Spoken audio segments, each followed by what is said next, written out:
Queria trazer essa apuração que está no meu blog sobre a delação premiada de alvos da Operação Carbono Oculto, que não teve ainda nenhum desdobramento na PGR, mas que está avançando no Ministério Público de São Paulo. Então, para a gente lembrar, os personagens, eles estão inclusive foragidos, né? O Beto Louco e o Mohamed Hussein Murad. Eles estão fora, né? Não sabemos em que lugar, alvos dessa investigação. Qual a informação que a gente apurou? Que eles apresentaram um material que aponta o pagamento de propina de 400 milhões de reais a políticos e autoridades. Apuração, furos de reportagem da Patrícia Marques, do Bruno Tavares. Eu trouxe os bastidores também lá no blog, está tudo lá no G1 para vocês. Queria ler, eu achei que você fosse colocar aqui, desculpa. Eu contei e foi embora. Está aqui, ó. Então, trazendo para vocês, tem essa delação premiada que está no âmbito da investigação que apura um esquema que inclui sonegação fiscal, lavagem de dinheiro, corrupção, fraudes no mercado de combustíveis no Brasil feitos por esses empresários. Então, é o Mohamed, que é conhecido como Primo, tá? E o Roberto Augusto Leme da Silva, que é conhecido como Beto Louco. São os principais alvos do Carbono Oculto. O que a gente apurou? Que o processo está na PGR desde outubro do ano passado, tá? E ainda o material que foi apresentado às autoridades inclui documento, mensagem de celular, era esse trecho que estava procurando, gravações e comprovantes de pagamento que confirmariam uma propina de mais de 400 milhões de reais a autoridades e políticos entre 2022 e 2024. Os pagamentos seriam para evitar a cassação de licenças do grupo empresarial, obter vantagens tributárias e ter acesso privilegiado à Agência Nacional de Petróleo, que é a ANP. Esse material apresentado à PGR também traz informações sobre o vazamento da operação. Então, quando a gente fala que Brasília está preocupada, é porque Brasília está preocupada. Por causa de Mastro, por causa de Carbono Oculto. Refit, que nem Refit. ainda está rolando. Já está rolando, inclusive, com proteções nessa semana. Teve decisão no Tribunal de Justiça no Rio. Desembargador Guaraci Viana. Fala, Valdo. Andréia, isso aí,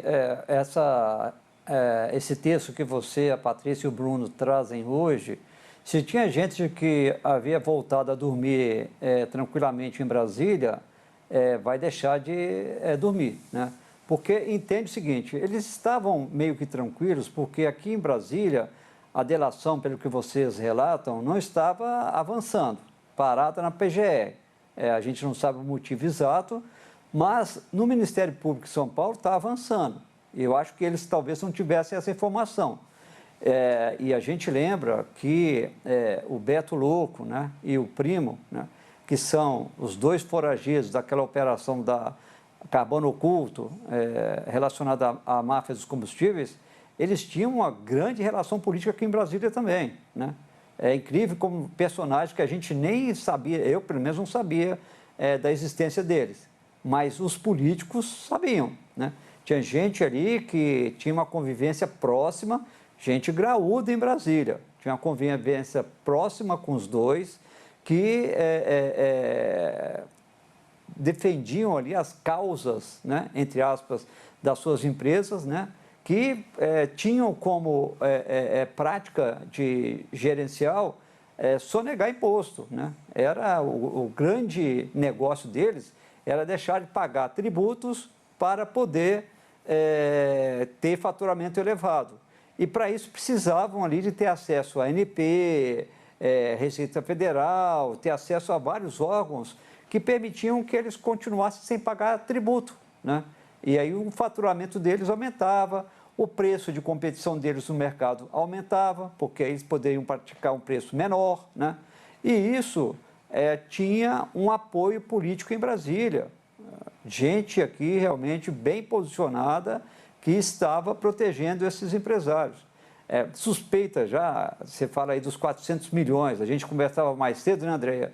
Já tem histórias sobre o Beto Louco vindo a Brasília ou o motorista dele trazendo dinheiro para alguns políticos, que imagino que hoje vão ficar sem dormir, Andréia.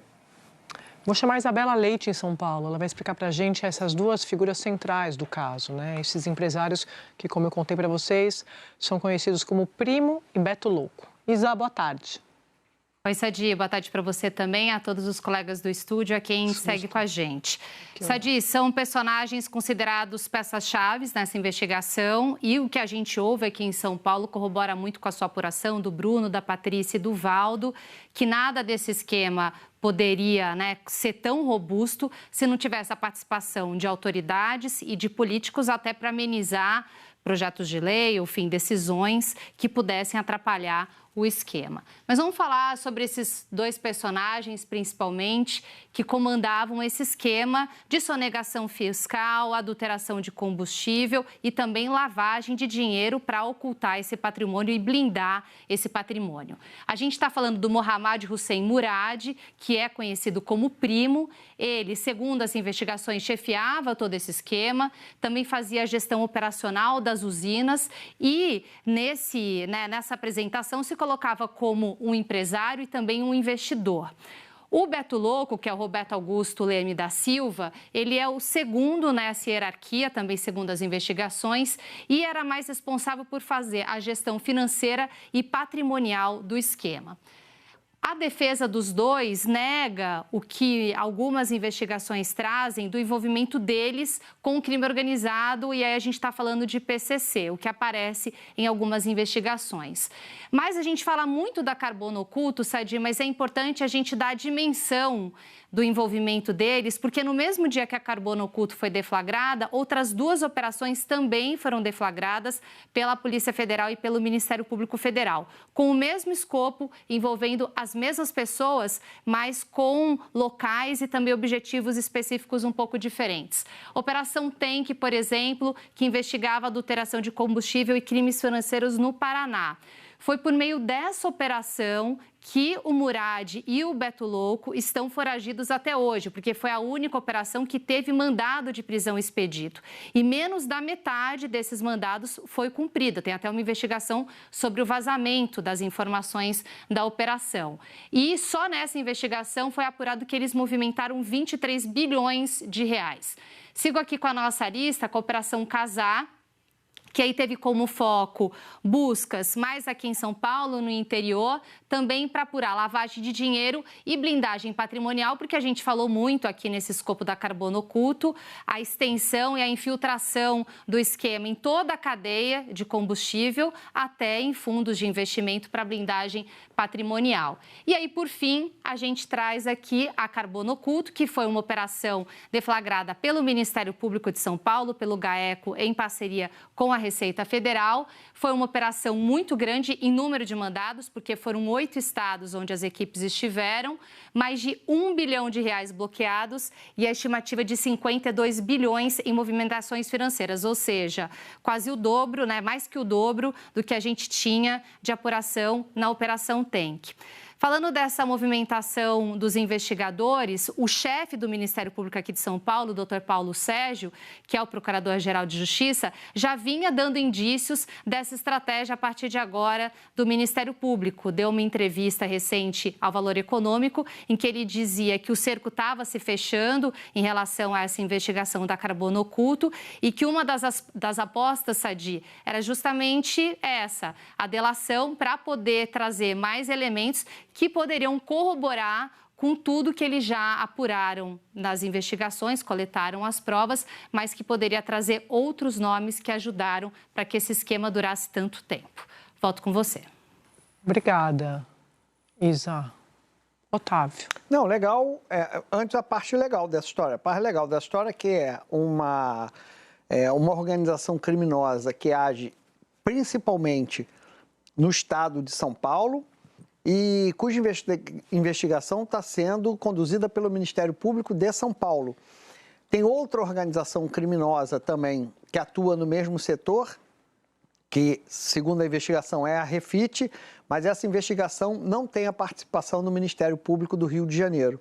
Então, parabéns ao Ministério Público de São Paulo, que mostrou independência e eficiência ao investigar. Ponto, vírgula, vamos lá. Só para o assinante entender.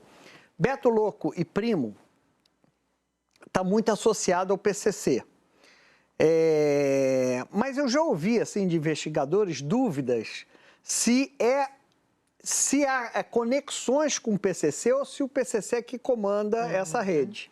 Né? Então, há uma dúvida.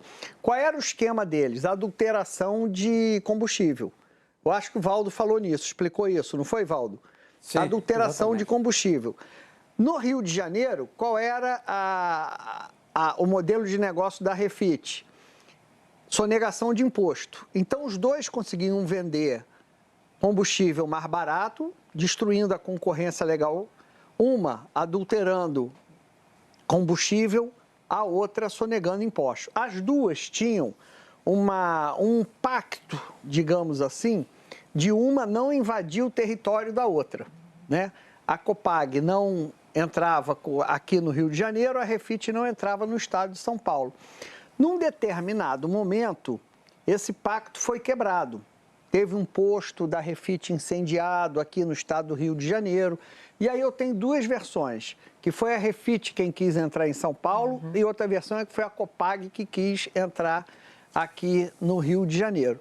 Então, na verdade, se tratam de duas máfias de combustível, né? É assim que os investigadores tratam, de duas máfias de combustível que estavam com tentáculos pelo país. Enquanto as empresas que pagavam impostos, as empresas regulares, estavam perdendo terreno completamente.